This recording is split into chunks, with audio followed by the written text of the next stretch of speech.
ನನ್ನ ಕಿರೀಟದಲ್ಲಿ ತಾರೆಗಳು ಇರುವವೋ ಗೊತ್ತಿಲ್ಲ, ಆದರೆ ಜನರು ಇಲ್ಲಿಯೇ ನಕ್ಷತ್ರಗಳಾಗಿರಲು ಬಯಸುತ್ತಾರೆ.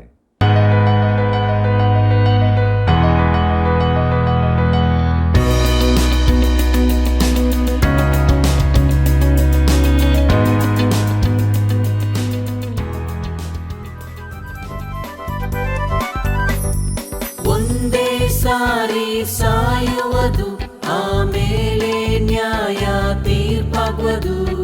ಜಯ ಹೊಂದುವ ಪ್ರತಿ ಜಯಶಾಲಿಗೆ ಬಹುಮಾನವು ಸಿಗುವುದು. ಒಂದೇ ಸಾರಿ ಸಾಯುವುದು, ಆಮೇಲೆ ನ್ಯಾಯ ತೀರ್ಪಾಗುವುದು. ಜಯ ಹೊಂದುವ ಪ್ರತಿ ಜಯಶಾಲಿಗೆ ಬಹುಮಾನವು ಸಿಗುವುದು. ಜಯಮಾಲೆಯು ನಮಗೆ ಸಿಗುವುದು. ನೀವು ಸಿದ್ಧವಾಗಿರಿ, ಇತರರಿಗೆ ತಿಳಿಸಿರಿ. ನಮ್ಮ ಯೇಸು ತಿರುಗಿ ಬರುವನು. ಹಲ್ಲೆಲೂಯಾ ಹಲ್ಲೆಲೂಯಾ ಹೋಸನ್ನ, ಹಲ್ಲೆಲೂಯಾ ಹಲ್ಲೆಲೂಯಾ ಹೋಸನ್ನ, ಹಲ್ಲೆಲೂಯಾ ಹಲ್ಲೆಲೂಯಾ ಹೋಸನ್ನ. ಸಿದ್ಧವಾಗಿರಿ.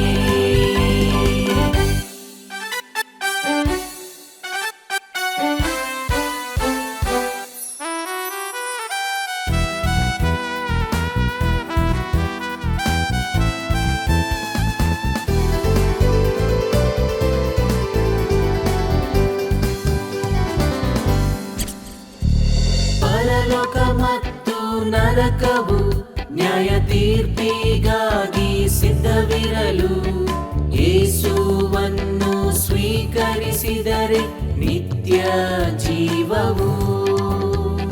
ಪರಲೋಕ ಮತ್ತು ನರಕವು ನ್ಯಾಯ ತೀರ್ಪಿಗಾಗಿ ಸಿದ್ಧವಿರಲು, ಯೇಸುವನ್ನು ಸ್ವೀಕರಿಸಿದರೆ ನಿತ್ಯ ಜೀವವು. ಇಲ್ಲವಾದರೆ ನಿತ್ಯ ಮರಣವು. ನೀವು ಸಿದ್ಧವಾಗಿರಿ, ಇತರರಿಗೆ ತಿಳಿಸಿರಿ. ನಮ್ಮ ಯೇಸು ತಿರುಗಿ ಬರುವನು. ಹಲ್ಲೆಲೂಯಾ ಹಲ್ಲೆಲೂಯಾ ಹೋಸನ್ನ, ಹಲ್ಲೆಲೂಯಾ ಹಲ್ಲೆಲೂಯಾ ಹೋಸನ್ನ, ಹಲ್ಲೆಲೂಯಾ ಹಲ್ಲೆಲೂಯಾ ಹೋಸನ್ನ. ಸಿದ್ಧವಾಗಿರಿ. ಹಲ್ಲೆಲೂಯಾ ಹಲ್ಲೆಲೂಯಾ ಹೋಸನ್ನ, ಹಲ್ಲೆಲೂಯಾ ಹಲ್ಲೆಲೂಯಾ ಹೋಸನ್ನ. ಆತ್ಮೀಯ ಸಹೋದರ ಸಹೋದರಿಯರೇ, ದೈವಾನ್ವೇಷಣೆ ಸತ್ಯವೇದ ಕಾರ್ಯಕ್ರಮವು ನಿಮ್ಮ ಜೀವಿತಕ್ಕೆ ಬೆಳಕನ್ನು ನೀಡುತ್ತಿದೆಯಲ್ಲವೇ? ದೇವರಿಗೆ ಸ್ತೋತ್ರವಾಗಲಿ.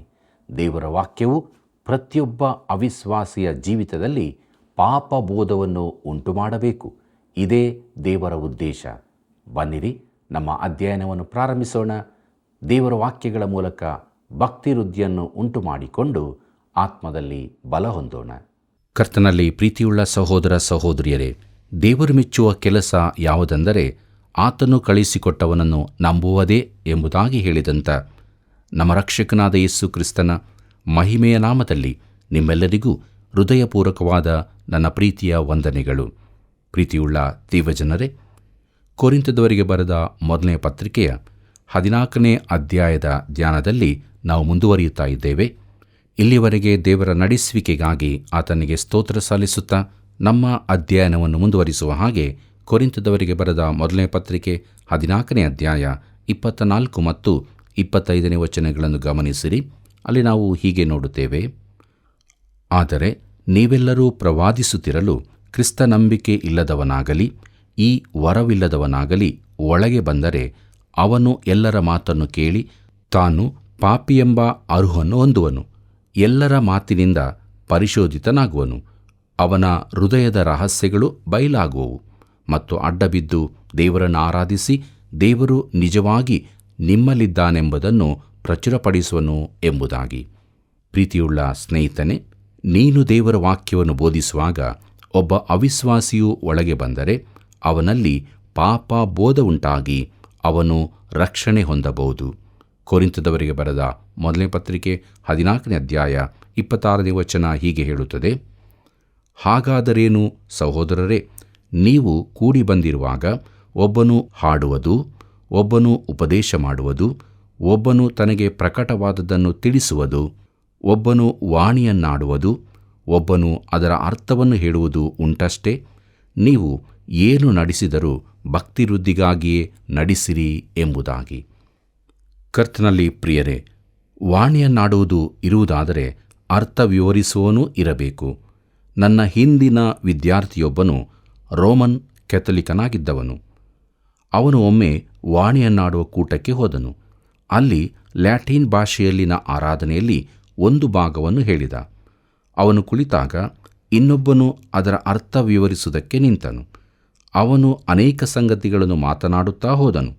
ಆಗ ಮೊದಲಿನವನು ಎದ್ದು ನಿಂತು, ನಾನು ಹೇಳಿದ್ದರ ಅರ್ಥ ಇದಲ್ಲ ಎಂದು ತಿಳಿದುಕೊಳ್ಳಿರಿ. ನಾನು ಲ್ಯಾಟಿನ್ ಭಾಷೆಯಲ್ಲಿ ಆರಾಧನೆಯ ಭಾಗವನ್ನು ಹೇಳಿದೆ ಅಷ್ಟೇ ಅಂದನು. ತಾನು ನಿಜವಾಗಿ ಹೇಳಿದ್ದೇನೆಂಬುದನ್ನು ಹೇಳತೊಡಗಿದನು. ಆಗ ಅಲ್ಲಿನ ಸಭಾಸೇವಕರು ಅವನನ್ನು ದೂಡಿಕೊಂಡು ಹೋಗಿ ಸಭೆಯಿಂದ ಹೊರಗೆ ಹಾಕಿ ತಿರುಗಿ ಬರಬಾರದೆಂದು ಹೇಳಿ ಕಳಿಸಿದರು. ಪ್ರಿಯರೇ, ಅದಕ್ಕಾಗಿ ಅವರನ್ನು ದೂರುವುದಿಲ್ಲ. ನನ್ನ ಆ ಮಿತ್ರನು ಹಾಗೆ ಮಾಡಬಾರದಿತ್ತು. ವಾಣಿಯನ್ನಾಡುವುದು ಒಂದು ತೋರಿಕೆ ಮಾತ್ರವಾಗಿದೆ ಮತ್ತು ಅದರಿಂದ ಸ್ವಲ್ಪವೂ ಭಕ್ತಿವೃದ್ಧಿಯಾಗುವುದಿಲ್ಲವೆಂದು ತೋರಿಸಲು ಇದನ್ನು ಹೇಳಿದ್ದೇನೆ. ಕೊರಿಂಥದವರಿಗೆ ಬರೆದ ಮೊದಲನೇ ಪತ್ರಿಕೆ 14ನೇ ಅಧ್ಯಾಯ 27 ಮತ್ತು 28ನೇ ವಚನಗಳನ್ನು ಗಮನಿಸಿರಿ. ಅಲ್ಲಿ ಹೀಗೆ ಬರೆದದೆ, ವಾಣಿಯನ್ನಾಡುವುದಾದರೆ ಇಬ್ಬರು ಅಥವಾ ಅವಶ್ಯಕವಿದ್ದರೆ ಮೂವರಿಗಿಂತಲೂ ಹೆಚ್ಚಿಲ್ಲದೆ ಒಬ್ಬೊಬ್ಬರಾಗಿ ಮಾತಾಡಬೇಕು ಮತ್ತು ಒಬ್ಬನೇ ಅರ್ಥವನ್ನು ಹೇಳಬೇಕು. ಅರ್ಥವನ್ನು ಹೇಳುವವನಿಲ್ಲದಿದ್ದರೆ ವಾಣಿಯನ್ನಾಡುವವನು ಸಭೆಯಲ್ಲಿ ಸುಮ್ಮಗಿರಲಿ, ತನ್ನೊಂದಿಗೆಯೂ ದೇವರೊಂದಿಗೆಯೂ ಮಾತಾಡಿಕೊಳ್ಳಲಿ ಎಂಬುದಾಗಿ. ಪ್ರೀತಿಯುಳ್ಳ ದೇವಜನರೇ, ಭಕ್ತಿ ವೃದ್ಧಿಯುಂಟಾಗುವುದು ಮಾತ್ರವಲ್ಲ, ಕ್ರಮಬದ್ಧವಾಗಿಯೂ ಇರಬೇಕು. ಒಬ್ಬನು ವಾಣಿಯನ್ನಾಡುವುದಾದರೆ ಅದರ ಅರ್ಥ ಹೇಳುವವನೂ ಇರಬೇಕು ಮತ್ತು ಹೇಳಲ್ಪಟ್ಟ ಸಂದೇಶವು ಅರ್ಥವತ್ತಾಗಿಯೂ ದೇವರ ವಾಕ್ಯಾನುಸಾರವಾಗಿಯೂ ಇರಬೇಕು. ಹಾಗಿಲ್ಲದಿದ್ದರೆ ಅದರಲ್ಲಿ ದೇವರ ಆತ್ಮನೂ ಇಲ್ಲ. ಇದು ಖಂಡಿತ. ಅರ್ಥ ಹೇಳುವವನಿಲ್ಲದಿದ್ದರೆ ಅಥವಾ ಇಬ್ಬರು ಮೂವರು ಈಗಾಗಲೇ ಮಾತನಾಡಿರುವುದಾದರೆ ಮತ್ತೆ ವಾಣಿಯನ್ನಾಡಬೇಕೆಂದಿರುವವನು ಸುಮ್ಮಗಿರಬೇಕು. ಅವನು ಬೇರೆಲ್ಲಿಗಾದರೂ ಹೋಗಿ ಮಾತಾಡಿಕೊಳ್ಳಲಿ. ಕೊರಿಂಥದವರಿಗೆ ಬರೆದ ಮೊದಲನೇ ಪತ್ರಿಕೆ 14ನೇ ಅಧ್ಯಾಯ 29 ಮತ್ತು 30ನೇ ವಚನ ಹೀಗೆ ಹೇಳುತ್ತದೆ, ಪ್ರವಾದಿಗಳು ಇಬ್ಬರಾಗಲಿ ಮೂವರಾಗಲಿ ಮಾತಾಡಲಿ, ಮಿಕ್ಕಾದವರು ಕೇಳಿ ವಿವೇಚನೆ ಮಾಡಲಿ. ಕೂತಿರುವ ಮತ್ತೊಬ್ಬನಿಗೆ ಪ್ರಕಟಣೆ ಉಂಟಾದರೆ ಮೊದಲಿನವನು ಸುಮ್ಮಗಾಗಲಿ ಎಂಬುದಾಗಿ. ಕರ್ತನಲ್ಲಿ ಪ್ರೀತಿಯುಳ್ಳ ದೇವಜನರೇ, ಆ ದಿನಗಳಲ್ಲಿ ಸಭೆಗಳಲ್ಲಿ ಪ್ರವಾದಿಸುವವರಿದ್ದರು ಮತ್ತು ಅವರು ಪ್ರವಾದನ ರೂಪದಲ್ಲಿ ಮಾತಾಡುತ್ತಿದ್ದರು. ಫಿಲಿಪ್ಪನ ಕುಮಾರ್ತೆಯರು ಪ್ರವಾದಿಸಿದರು. ಅಪೊಸ್ತಲ ಕೃತ್ಯ 21ನೇ ಅಧ್ಯಾಯ 9ನೇ ವಚನದಲ್ಲಿ ಇದನ್ನು ನಾವು ನೋಡುತ್ತೇವೆ. ಅದೇ ಅಧ್ಯಾಯದಲ್ಲಿ ಅಗಬನು ಪ್ರವಾದಿಸಿದನೆಂದು ಬರೆದದೆ. ನಮ್ಮಲ್ಲಿ ಈಗ ಮುಂದೆ ಆಗಲಿಕ್ಕಿರುವುದನ್ನು ಹೇಳುವವರು ಇರುವುದಿಲ್ಲ. ಮುನ್ಸೂಚನೆ ನೀಡುವುದರಲ್ಲಿ ಹವಾಮಾನ ವರದಿಗಾರರೂ ಸರಿಯಾಗಿರುವುದಿಲ್ಲ. ಕೊರಿಂಥದವರಿಗೆ ಬರೆದ ಮೊದಲನೇ ಪತ್ರಿಕೆ 14ನೇ ಅಧ್ಯಾಯ 31ನೇ ವಚನ ಹೀಗೆ ಹೇಳುತ್ತದೆ, ನೀವೆಲ್ಲರೂ ಒಬ್ಬೊಬ್ಬರಾಗಿ ಪ್ರವಾದಿಸುವುದಕ್ಕೆ ಅಡ್ಡಿಯಿಲ್ಲ. ಹೀಗೆ ಮಾಡಿದರೆ ಎಲ್ಲರೂ ಕಲಿತುಕೊಳ್ಳುವರು, ಎಲ್ಲರೂ ಎಚ್ಚರಿಕೆ ಹೊಂದುವರು ಎಂಬುದಾಗಿ. ಕರ್ತನಲ್ಲಿ ಪ್ರಿಯರೇ, ಅವರೆಲ್ಲರೂ ಪ್ರವಾದಿಸಬಹುದು, ಆದರೆ ಒಬ್ಬರ ಬಳಿಕ ಒಬ್ಬರಾಗಿ ಪ್ರತಿಯೊಬ್ಬರಿಗೂ ದೇವರ ವಾಕ್ಯದ ಕುರಿತಾಗಿ ಹೇಳುವುದಕ್ಕೆ ಇರಬಹುದು. ಸಾಕ್ಷಿ ಕೂಟಗಳಲ್ಲಿ ಜನರು ಮಾತನಾಡಿದ್ದರ ಮೂಲಕ ನನಗೆ ತುಂಬ ಪ್ರಯೋಜನವಾಗಿದೆ. ಮುಂದಕ್ಕೆ ನೋಡೋಣ. ಕೊರಿಂಥದವರಿಗೆ ಬರೆದ ಮೊದಲನೇ ಪತ್ರಿಕೆ 14ನೇ ಅಧ್ಯಾಯ 32 ಮತ್ತು 33ನೇ ವಚನಗಳನ್ನು. ಅಲ್ಲಿ ಹೀಗೆ ಬರೆದದೆ, ಪ್ರವಾದಿಗಳ ಆತ್ಮಗಳು ಪ್ರವಾದಿಗಳ ಸ್ವಾಧೀನದಲ್ಲಿ ಅವೆ. ದೇವರು ಸಮಾಧಾನಕ್ಕೆ ಕಾರಣನೇ ಹೊರತು ಗಲಿಬಿಲಿಗೆ ಕಾರಣನಲ್ಲ ಎಂಬುದಾಗಿ. ಪ್ರೀತಿಯುಳ್ಳ ದೇವಜನರೇ, ಸಭೆಯ ಆರಾಧನೆಯು ಕ್ರಮಬದ್ಧವಾಗಿ ನಡೆಯಬೇಕು. ಕೊರಿಂಥದವರಿಗೆ ಬರೆದ ಮೊದಲನೇ ಪತ್ರಿಕೆ 14ನೇ ಅಧ್ಯಾಯ 34ನೇ ವಚನವನ್ನು ಗಮನಿಸಿರಿ. ಅಲ್ಲಿ ನಾವು ಹೀಗೆ ನೋಡುತ್ತೇವೆ, ದೇವಜನರ ಎಲ್ಲ ಸಭೆಗಳ ಮರ್ಯಾದೆಯ ಪ್ರಕಾರ ಸ್ತ್ರೀಯರು ಸಭೆಯ ಕೂಟಗಳಲ್ಲಿ ಸುಮ್ಮಗಿರಬೇಕು. ಮಾತಾಡುವುದಕ್ಕೆ ಅವರಿಗೆ ಅಪ್ಪಣೆ ಇಲ್ಲ. ಅವರು ಅಧೀನದಲ್ಲಿರಬೇಕು. ಧರ್ಮಶಾಸ್ತ್ರದಲ್ಲಿಯೂ ಹೀಗೆ ಹೇಳಿದೆಯಲ್ಲ ಎಂಬುದಾಗಿ. ಕರ್ತನಲ್ಲಿ ಪ್ರೀತಿಯುಳ್ಳ ಸಹೋದರ ಸಹೋದರಿಯರೇ, ಇಲ್ಲಿ ಪೌಲನು ಏನನ್ನು ಹೇಳುತ್ತಿದ್ದಾನೆ? ವಾಣಿಗಳ ಕುರಿತು ಸಭೆಯಲ್ಲಿ ಒಬ್ಬ ಮಹಿಳೆ ಮಾತಾಡಬಾರದೆಂದು ಇದರ ಅರ್ಥವಲ್ಲ, ಆದರೆ ವಾಣಿಗಳನ್ನಾಡಕೂಡದೆಂದು ಹೇಳುತ್ತಾನೆ. ಪ್ರಿಯ ಮಿತ್ರನೇ, ಸ್ತ್ರೀಯನ್ನು ಈ ವಾಣಿಯ ಸಂಗತಿಯಿಂದ ಹೊರಗಿಟ್ಟರೆ ಅದು ಕೂಡಲೇ ನಿಂತು ಹೋಗುತ್ತದೆ. ಹೀಗೆ ಹೇಳುವುದು ಸರಿಯಲ್ಲ ಎಂದು ನೀವು ಹೇಳಬಹುದು. ಅದು ಸರಿಯಲ್ಲವೆಂದು ನನಗೂ ಗೊತ್ತು, ಆದರೆ ಅದೇ ಸತ್ಯವಾಗಿರುತ್ತದೆ. ಕೊರಿಂಥದವರಿಗೆ ಬರೆದ ಮೊದಲನೇ ಪತ್ರಿಕೆ 14ನೇ ಅಧ್ಯಾಯ 35 ಮತ್ತು 36ನೇ ವಚನಗಳನ್ನು ಗಮನಿಸಿರಿ. ಅಲ್ಲಿ ನಾವು ಹೀಗೆ ನೋಡುತ್ತೇವೆ: ಅವರು ಏನಾದರೂ ತಿಳುಕೊಳ್ಳುವುದಕ್ಕೆ ಅಪೇಕ್ಷಿಸಿದರೆ ಮನೆಯಲ್ಲಿ ತಮ್ಮ ಗಂಡಂದಿರನ್ನು ಕೇಳಲಿ. ಸ್ತ್ರೀಯರು ಸಭೆಯಲ್ಲಿ ಮಾತಾಡುವುದು ನಾಚಿಕೆಗೆಟ್ಟ ಕೆಲಸವಾಗಿದೆ. ಏನು, ದೇವರ ವಾಕ್ಯವು ನಿಮ್ಮಿಂದಲೇ ಹೊರಟಿತೋ, ನಿಮಗೆ ಮಾತ್ರವೇ ಬಂತೋ ಎಂಬುದಾಗಿ. ಪ್ರಿಯರೇ, ಅವರಿಗೆ ದೇವರ ವಾಕ್ಯ ಬಂದದ್ದು ನಿಜ. ಕೊರಿಂಥದವರಿಗೆ ಬರೆದ ಮೊದಲನೇ ಪತ್ರಿಕೆ 14ನೇ ಅಧ್ಯಾಯ 37 ಮತ್ತು 38ನೇ ವಚನಗಳು ಹೀಗೆ ಹೇಳುತ್ತದೆ: ಯಾವನಾದರೂ ತನ್ನನ್ನು ಪ್ರವಾದಿಯೆಂದಾಗಲಿ ದೇವರ ಆತ್ಮನಿಂದ ನಡೆಸಲ್ಪಡುವವನೆಂದಾಗಲಿ ಭಾವಿಸಿಕೊಂಡರೆ, ನಾನು ನಿಮಗೆ ಬರೆದಿರುವ ಸಂಗತಿಗಳು ಕರ್ತನ ವಿಧಿಯೇ ಎಂದು ಚೆನ್ನಾಗಿ ತಿಳುಕೊಳ್ಳಲಿ. ಯಾವನಾದರೂ ತನಗೆ ಇದು ಗೊತ್ತಿಲ್ಲವೆಂದರೆ ಅವನು ಗೊತ್ತಿಗೆ ಬಾರದವನು ಎಂಬುದಾಗಿ. ಪ್ರೀತಿಯುಳ್ಳ ದೇವಜನರೇ, ಇದು ನಿಜವಾದ ಪರೀಕ್ಷೆಯಾಗಿದೆ. ಒಬ್ಬನು ತಾನು ಪ್ರವಾದಿಯೆಂದಾಗಲಿ ಆತ್ಮಿಕನೆಂದಾಗಲಿ ಹೇಳುವುದಾದರೆ ತಾನು ವಾಣಿಯನ್ನಾಡುವನೆಂದು ಪೌಲನು ಕರ್ತನ ಆಜ್ಞೆಗಳೆಂದು ಹೇಳಿರುವ ಈ ವಿಚಾರಗಳನ್ನು ಒಪ್ಪಿಕೊಳ್ಳಲಿ.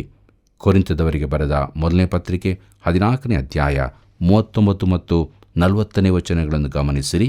ಅಲ್ಲಿ ನಾವು ಹೀಗೆ ನೋಡುತ್ತೇವೆ: ಆದ ಕಾರಣ ನನ್ನ ಸಹೋದರರೇ, ಪ್ರವಾದಿಸುವುದಕ್ಕೆ ಆಸಕ್ತಿಯಿಂದ ಅಪೇಕ್ಷಿಸಿರಿ ಮತ್ತು ವಾಣಿಯನ್ನಾಡುವುದಕ್ಕೆ ಬೇಡವೆನ್ನಬಾರದು. ಆದರೆ ಎಲ್ಲವೂ ಮರ್ಯಾದೆಯಿಂದಲೂ ಕ್ರಮದಿಂದಲೂ ನಡೆಯಲಿ ಎಂಬುದಾಗಿ. ಕರ್ತನಲ್ಲಿ ಪ್ರೀತಿಯುಳ್ಳ ಸಹೋದರ ಸಹೋದರಿಯರೇ, ಅತ್ಯುತ್ತಮ ವರಕ್ಕಾಗಿ ಅಪೇಕ್ಷಿಸಬೇಕೆಂದು ಇಲ್ಲಿ ತಿರುಗಿ ಹೇಳಲಾಗಿದೆ. ಸತ್ಯವೇದ ಬೋಧಿಸುವುದು ಅತ್ಯುತ್ತಮ ವರವೇ ಸರಿ. ಅದಕ್ಕಾಗಿ ನಾನು ದೇವರನ್ನು ಸ್ತುತಿಸುತ್ತೇನೆ. ಎಲ್ಲವೂ ಮರ್ಯಾದೆಯಿಂದಲೂ ಕ್ರಮದಿಂದಲೂ ನಡೆಯಲಿ. ಇದು ಒಂದು ವಿಶೇಷವಾದ ಸೂತ್ರವಾಗಿದೆ.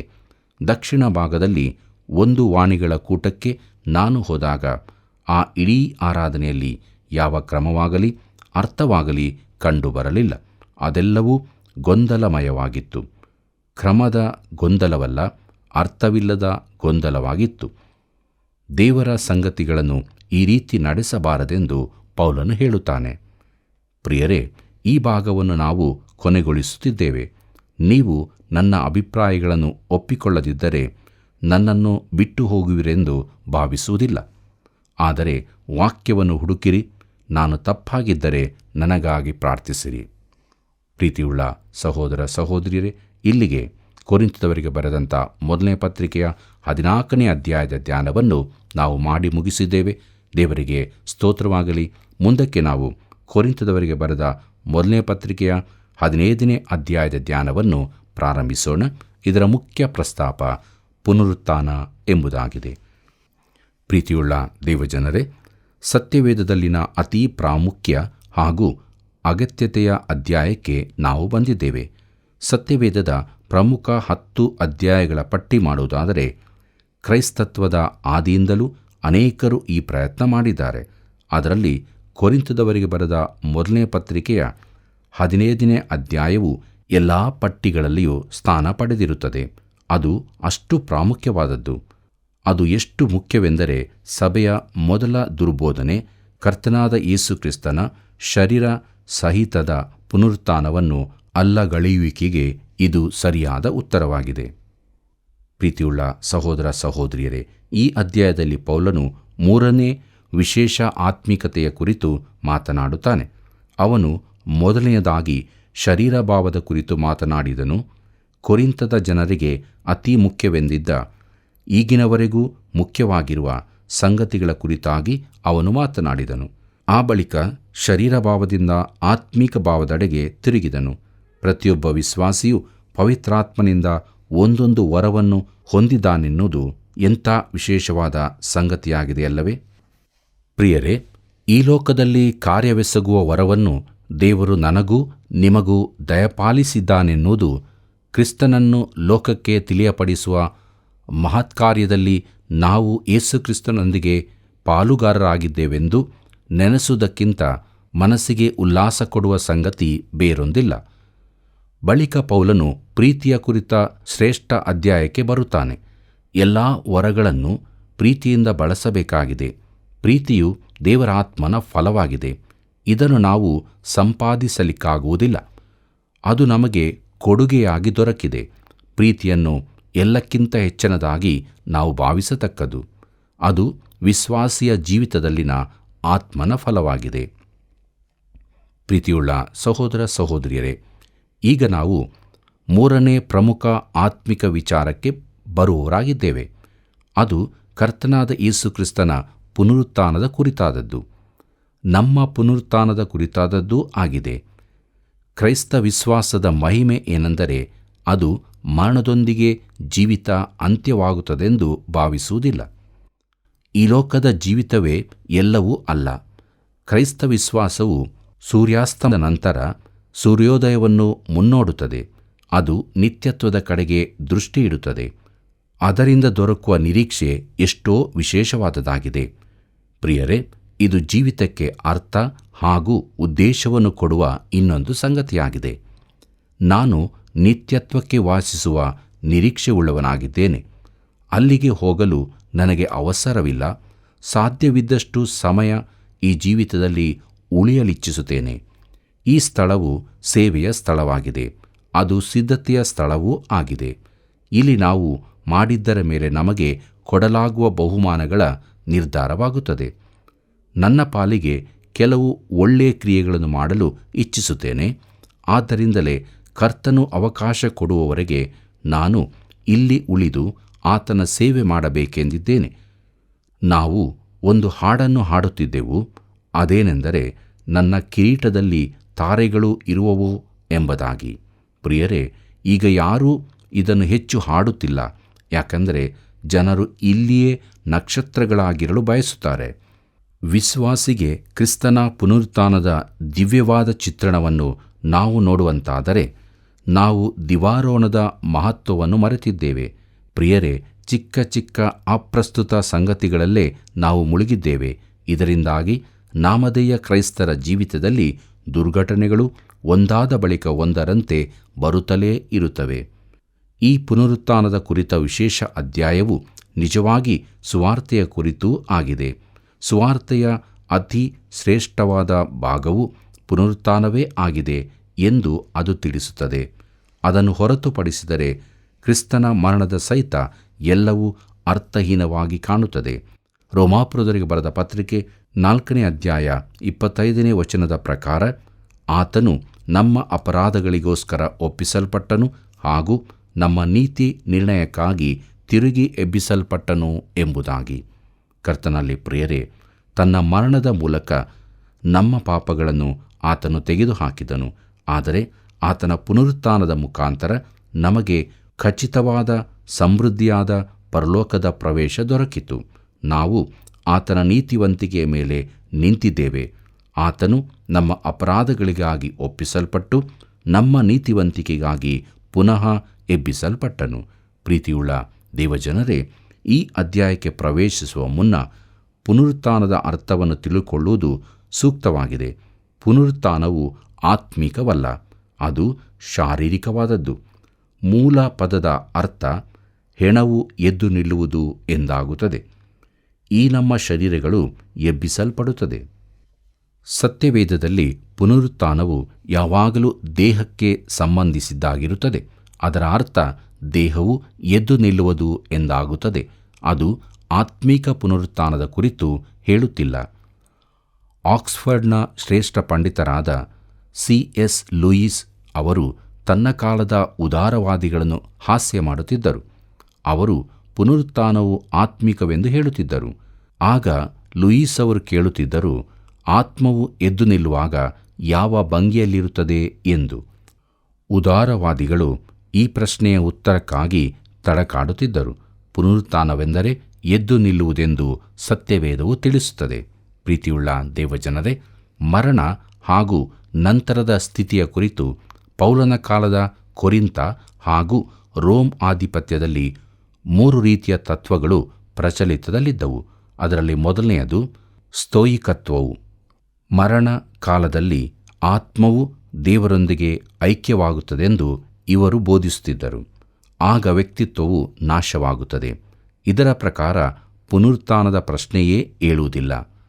ಬಳಿಕ ಎರಡನೆಯದು ಎಪಿಕ್ಯೂರಿಯನ್ ತತ್ವವಿದೆ. ಅದು ಭೌತಿಕವಾದದ್ದು. ಮರಣದ ಬಳಿಕ ಯಾವ ಅಸ್ತಿತ್ವವೂ ಇರುವುದಿಲ್ಲವೆಂದು ಅದು ಬೋಧಿಸುತ್ತದೆ. ಮರಣದೊಂದಿಗೆ ಎಲ್ಲ ಅಸ್ತಿತ್ವವು ಕೊನೆಗೊಳ್ಳುತ್ತದೆ. ಮೂರನೆಯದು ಪ್ಲಾಟೋನತ್ವವು. ಅದು ಆತ್ಮವು ನಿತ್ಯವಾದದೆಂದು ಬೋಧಿಸಿ ಪರಕಾಯ ಪ್ರವೇಶವನ್ನು ಪ್ರತಿಪಾದಿಸುತ್ತದೆ. ಭಾರತ ಹಾಗೂ ಅಮೆರಿಕದ ಕೆಲವು ಪಂಗಡಗಳಲ್ಲಿ ಈ ಬೋಧನೆ ಇನ್ನೂ ಅಸ್ತಿತ್ವದಲ್ಲಿದೆ. ಪ್ರಿಯರೇ, ಅದು ದೇಹಸಹಿತ ಪುನರುತ್ಥಾನವನ್ನು ಅಲ್ಲಗಳೆಯುತ್ತದೆ. ಈ ಎಲ್ಲ ತತ್ವಗಳಿಂದಾಗಿ ಪೌಲನು ಅಥೇನೆಯಲ್ಲಿರುವಾಗ ಪುನರುತ್ಥಾನದ ಕುರಿತು ಪ್ರಸ್ತಾಪಿಸಿದಾಗ ಕೊರಿಂಥದವರು ಅವನು ಒಬ್ಬ ಹೊಸ ದೇವರ ಕುರಿತಾಗಿ ಮಾತನಾಡುತ್ತಿದ್ದಾನೆಂದು ನೆನೆಸಿದರು. ಪೌಲನು ಆತ್ಮಿಕ ಪುನರುತ್ಥಾನದ ಕುರಿತು ಮಾತನಾಡುತ್ತಿಲ್ಲವೆಂಬುದನ್ನು ನಾವು ತಿಳಿದುಕೊಳ್ಳತಕ್ಕದಾಗಿದೆ. ಆತ್ಮವು ನಾಶವಾಗುವುದಿಲ್ಲ. ಶರೀರವು ಸತ್ತಾಗ ವ್ಯಕ್ತಿಯು ಎಲ್ಲಿಗೆ ಹೋಗುತ್ತಾನೆ? ಅವನು ದೇವರ ಮಗುವಾಗಿದ್ದರೆ ಶರೀರ ರೀತಿಯಲ್ಲಿ ಇಲ್ಲವಾಗುವುದೆಂದರೆ ಕರ್ತನ ಜೊತೆಯಲ್ಲಿರುವುದೆಂದು ಅರ್ಥ. ಕೊರಿಂಥದವರಿಗೆ ಬರೆದ 2ನೇ ಪತ್ರಿಕೆ 5ನೇ ಅಧ್ಯಾಯ 6ನೇ ವಚನದಿಂದ 8ನೇ ವಚನದವರೆಗೆ ನೋಡಿರಿ. ಪ್ರಿಯರೇ, ಅವನು ದೇವರ ಮಗುವಾಗಿರಲಿಲ್ಲವಾದರೆ ಅವನು ಯಾತನೆಯ ಸ್ಥಳಕ್ಕೆ ಹೋಗುತ್ತಾನೆ. ಪ್ರೀತಿಯುಳ್ಳ ದೇವಜನರೇ, ಈ ಅಧ್ಯಾಯದ ಅಂದರೆ ಕೊರಿಂಥದವರಿಗೆ ಬರೆದ 1ನೇ ಪತ್ರಿಕೆಯ 15ನೇ ಅಧ್ಯಾಯದ ವಿಭಾಗಿಸುವಿಕೆ ಹೀಗಿರುತ್ತದೆ. ಮೊದಲನೆಯದು ಸುವಾರ್ತೆಯಲ್ಲಿ ಪುನರುತ್ಥಾನದ ಪ್ರಾಮುಖ್ಯತೆ, ಮೊದಲಿನ 4 ವಚನಗಳು. ಎರಡನೆಯದು ಪುನರುತ್ಥಾನಕ್ಕೆ ಸಾಕ್ಷ್ಯಾಧಾರಗಳು, ವಚನ 5ರಿಂದ 19ನೇ ವಚನದವರೆಗೆ. ಮೂರನೆಯದು ಪುನರುತ್ಥಾನದ ಪ್ರದರ್ಶನ, 20ನೇ ವಚನದಿಂದ 28ನೇ ವಚನದವರೆಗೆ. ನಾಲ್ಕನೆಯದು ಪುನರುತ್ಥಾನದ ಕಾರ್ಯಕ್ರಮ ಮತ್ತು ಮಾದರಿ, 29ನೇ ವಚನದಿಂದ 50ನೇ ವಚನದವರೆಗೆ. ಮತ್ತು 5ನೇದಾಗಿ ಪುನರುತ್ಥಾನದ ಶಕ್ತಿ, 51ನೇ ವಚನದಿಂದ 58ನೇ ವಚನದವರೆಗೆ ಇರುತ್ತದೆ. ಕರ್ತನಲ್ಲಿ ಪ್ರಿಯರೇ, ಈ ಕುರಿತಾದ ವಿಶೇಷವಾದ ಅರ್ಥ ವಿವರಣೆಯನ್ನು ನಾವು ಮುಂದಿನ ಕಾರ್ಯಕ್ರಮದಲ್ಲಿ ನೋಡಲಿದ್ದೇವೆ. ಆದ್ದರಿಂದ ಪ್ರಾರ್ಥನಾಪೂರ್ವಕವಾಗಿ ನೀವೆಲ್ಲರೂ ಸಿದ್ಧರಾಗಬೇಕಾಗಿ ಪ್ರೀತಿಯಿಂದ ಕೇಳಿಕೊಳ್ಳುತ್ತೇನೆ. ಹೌದು, ವಿಶ್ವಾಸಿಯ ಶರೀರ ಮಣ್ಣಿಗೆ ಮಣ್ಣಾದರೂ ಆತ್ಮವು ದೇವರ ಬಳಿಗೆ ಸೇರುತ್ತದೆ. ಅದೇ ಸಮಯದಲ್ಲಿ ಅವಿಶ್ವಾಸಿಯು ಅಂದರೆ ಕ್ರಿಸ್ತನಿಲ್ಲದೆ ಸತ್ತವನು ನರಕಯಾತನೆಗೆ ಪಾತ್ರನಾಗುತ್ತಾನೆ. ಆದ್ದರಿಂದ ನಮ್ಮ ಜೀವಿತವನ್ನು ನಾವು ಪರೀಕ್ಷಿಸಿಕೊಳ್ಳೋಣ. ಈ ಕೃಪಾ ಸಮಯದಲ್ಲಿ ನಮ್ಮನ್ನು ದೇವರ ಹಸ್ತಕ್ಕೆ ಒಪ್ಪಿಸಿಕೊಟ್ಟವರಾಗಿ, ಯೇಸು ಕ್ರಿಸ್ತನಿಂದ ಪಾಪ ಪರಿಹಾರದ ನಿಶ್ಚಯತ್ವವನ್ನು ಹೊಂದಿದವರಾಗಿ ನಿತ್ಯ ಜೀವದ ನಿರೀಕ್ಷೆಯಲ್ಲಿ ಜೀವಿಸೋಣ. ಹೀಗಾಗುವಂತೆ ದೇವರು ತಾನೇ ನಮಗೆ ಸಹಾಯ ಮಾಡಿ ನಡೆಸಲಿ. ಕರ್ತನ ಕೃಪೆಯು ಸದಾ ನಿಮ್ಮ ಸಂಗಡ ಇರಲಿ. ಪ್ರಿಯರೇ, ದೇವರ ವಾಕ್ಯಗಳಿಗೆ ವಿಧೇಯರಾದಾಗ ನಮ್ಮ ಹೃದಯದ ರಹಸ್ಯಗಳು ಬಯಲಾಗಿ ನಾವು ಪರಿಶೋಧಿತರಾಗುತ್ತೇವೆ. ಇದು ನಮ್ಮೆಲ್ಲರ ಜೀವಿತದ ಅನುಭವವಾಗಿದೆ ಅಲ್ಲವೇ? ದೇವರಾತ್ಮನು ನಮ್ಮ ಜೊತೆ ಇರುವಾಗ ಜೀವಿತವು ಕ್ರಮಬದ್ಧವಾಗಿರುತ್ತದೆ. ಕ್ರೈಸ್ತ ಜೀವಿತವು ಇಲ್ಲಿಯೇ ನಿಲ್ಲದೆ ನಿತ್ಯತ್ವದ ಕಡೆಗೆ ದೃಷ್ಟಿ ಇಡುತ್ತದೆ. ಆದ್ದರಿಂದ ಇಂತಹ ಮಹಿಮೆಯ ಜೀವಿತವನ್ನು ನಾವೆಲ್ಲರೂ ಜೀವಿಸೋಣವೇ? ಬನ್ನಿರಿ, ಪ್ರಾರ್ಥನೆ ಮಾಡಿಕೊಳ್ಳೋಣ. ಪ್ರೀತಿ ಸ್ವರೂಪನಾದ ದೇವರೇ, ನೀನು ಕೊಟ್ಟಂಥ ಈ ಜೀವಿತಕ್ಕಾಗಿ ನಿನಗೆ ಸ್ತೋತ್ರ. ಯಾವಾಗಲೂ ನಿನ್ನ ವಾಕ್ಯದಿಂದ ಶುದ್ಧೀಕರಿಸಿಕೊಳ್ಳುತ್ತಾ ಪರಿವರ್ತನೆಯ ಜೀವಿತವನ್ನು ಜೀವಿಸುವುದಕ್ಕೆ ಸಹಾಯ ಮಾಡು. ಯಾರ್ಯಾರು ನಿನ್ನಿಂದ ಅಗಲಿ ದೂರವಾಗಿ ಹೋಗಿದ್ದಾರೋ ಅವರಿಗೆ ನಿನ್ನ ವಾಕ್ಯಗಳನ್ನು ಕಳುಹಿಸಿಕೊಡು. ವಾಕ್ಯಕ್ಕೆ ವಿಧೇಯರಾಗಿ ರಕ್ಷಣೆಯನ್ನು ಸಂಪಾದಿಸಿಕೊಂಡು ಬೆಳಕಿನ ಜೀವಿತವನ್ನು ಜೀವಿಸುವುದಕ್ಕೆ ಸಹಾಯ ಮಾಡು. ಯೇಸುವಿನ ನಾಮದಲ್ಲಿ ಬೇಡಿದ್ದೇವೆ ತಂದೆಯೇ, ಆಮೇನ್. ಪ್ರಿಯ ವೀಕ್ಷಕರೇ, ಕಾರ್ಯಕ್ರಮ ವೀಕ್ಷಿಸಿ ನೀವು ಮಾಡಿದ ಅಮೂಲ್ಯವಾದ ಕರೆಗಳಿಗಾಗಿ ವಂದನೆಗಳು. ಇತರರಿಗೆ ಈ ಸೇವೆಯ ಬಗ್ಗೆ ತಿಳಿಸಿರಿ. ದೇವರ ಕಾರ್ಯದಲ್ಲಿ ನಾವು ನೀವು ಒಟ್ಟಾಗಿ ಸಾಗೋಣ. ಮತ್ತೆ ಸಂಧಿಸೋಣ. ವಂದನೆಗಳು.